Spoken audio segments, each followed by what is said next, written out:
Welcome back. The White House says it is trying to combat a rise in violent crime across the country. President Biden is urging cities to invest leftover COVID relief money into law enforcement and alternative community policing models. This as he calls for a ban on assault weapons. Joining me right now is former New York City Police Commissioner and the CEO of the Guardian Group, Ray Kelly. Ray, it's great to see you this morning. Thanks very much for being here. Pretty astonishing when you look at some of the numbers across the country, don't you think, when you look at the rise in crime, murder, New York included? What is your reaction to these numbers? Well, I think they're only going to continue to go up, unfortunately. I'm very pessimistic, at least in the short term. I don't think crime is going to turn around. Unfortunately, I don't think the president's proposal will do very much to reduce crime. The core problem is that police officers have been demonized, they've been villainized, if you will. They're not engaging with the public as they did just a couple of years ago. The reason being is that they're afraid to lose their job if they do their job. But the politicians don't seem to recognize that. They keep putting these restrictions and monitoring programs on top of the police. And as a result, they're leaving. There's a front page story in the Times today about the increase in retirements in police departments throughout the country. I think it's, I think you just showed the graphic there. I think those numbers are underreported. I think they're certainly underreported as far as New York City is concerned. This is not what cops signed up for, and they're voting with their feet. It's a pretty strong job market out there outside of policing. Nobody's getting rich in policing, so they're moving towards the exits. And unfortunately, that's going to be a major problem, certainly for big cities throughout the country. They're taking a lot of expertise with them, and it's a question of the quality of people that may be hired to replace them. Yeah, I mean, you're making all really, really important points. So let's go back and take a look at some of the policies that, in my view, caused some of this, because President Biden comes out and goes right back to his gun legislation and new gun laws that he wants to put in place, and didn't really mention some of the policies that open the door to more crime. For example, when you look at no cash bail, Commissioner, I mean, what did that do? No cash bail in New York in terms of encouraging criminals back on the streets.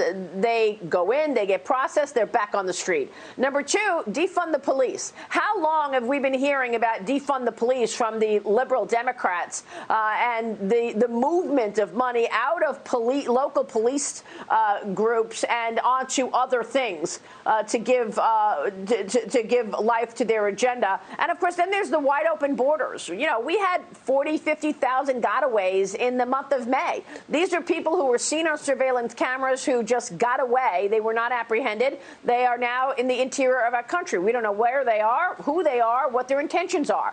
So how much of this crime that we're seeing these spikes do you attribute to just, frankly, bad policy? I attribute almost all of it to bad policy. You said the bail reform bill. Now, there's a simple fix for that. You can give judges the ability to judge an individual based on their record. If they're a danger to society, virtually every other state in the union has put a provision like that in their law, except New York. So it definitely added to the chaos that we see on the streets of the city. Policy here in New York, the city council has taken away qualified immunity as a defense for police officers, and they have added a right to sue individuals who allege brutality or violation of their Fourth Amendment rights. So not only are they eliminating the ability of cops to defend themselves, they're giving people a new cause of action to sue police officers. We have ridiculous restrictions on the police. We have the so-called diaphragm law, where if you're arresting somebody, you can't use pressure on the diaphragm area. I mean, it's totally unrealistic. So these are all signals to police officers say, we don't want you to do your job. Just sit there and don't get engaged. And that's, quite frankly, what's happening, not only in big cities, but throughout America. And that's why we're seeing all these retirements and resignations from the police force, which is really sad. Look, how did they think this was going to play out? Now you've got some Democrats saying, oh, wow, we've got this spike in crime. Well, what did you expect when you did away with cash bail and you did away with any consequences to coming back on the street? Let's talk about New York for a second, Ray, because Eric Adams, former NYPD officer, leading the Democrat primary in the race for New York City mayor right now. He's running on a platform of strong public safety. He's against defunding the police. Ray, you know Eric Adams. Your thoughts on what's taking place right now in the primary?